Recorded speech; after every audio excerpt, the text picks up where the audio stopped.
Tonight, new questions about the case of Devontae Miller. A Toronto police officer has been charged with assault, but only after the teen's lawyer took the case to the SIU.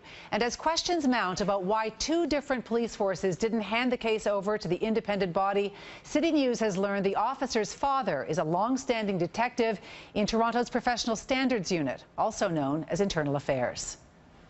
I would certainly expect that just as the SIU has its mandate automatically invoked when certain kinds of things happen, that there'd be the same sort of automatic response coming from the Toronto Police Service. The problem is Toronto police won't say when they knew about this, the beating of Devontae Miller, a 19-year-old in Whitby last December. An off-duty Toronto police officer, Michael Theriault, has now been charged with assault.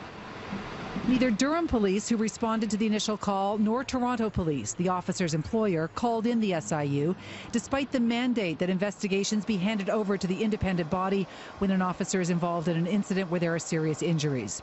Devontae Miller, his lawyer says, suffered a broken nose, broken orbital bone, fractured wrist, and an eye so badly damaged it will have to be removed.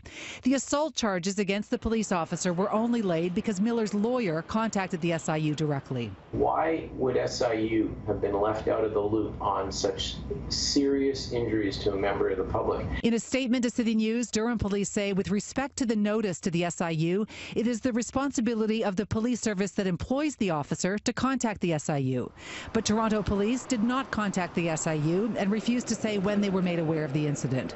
Anytime a police officer is engaged in any kind of conduct that would cause questions about their behavior on duty or off duty, where there's allegations they didn't follow policy, didn't follow rules or laws, internal affairs is triggered.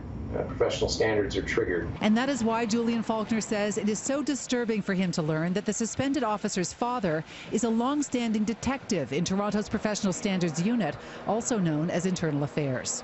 I don't know the role of Mike Theriault's father in all this because I have no inside information.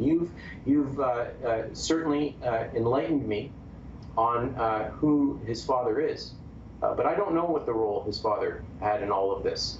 It is completely unrealistic to think his father would have no interest in the actions of his son. It just looks terrible in a situation that already looked bad. In a phone conversation, Toronto Police spokesman Mark Pugash told me that the unit the officer's father works in, Professional Standards, did not conduct an investigation into this incident. If they haven't done an investigation, it begs the question why a police officer was involved in causing serious injury to a member of the public. How magically did they not check that out? None of this makes any sense. Mark Pugash told me he would provide a timeline for when Toronto police were made aware of the incident involving their officer. Instead, he sent me this statement. We fundamentally disagree with Mr. Faulkner's comments. The decisions we made with the information we had at the time will be subject to review by the court during the trial. Now, none of the allegations against Constable Michael Theriault have been proven in court. We have no evidence either that his father's position at Toronto Police impacted the direction of this investigation. Toronto Police say they will only probe what happened after the criminal case is completed. Constable Theriault's next court appearance is in August.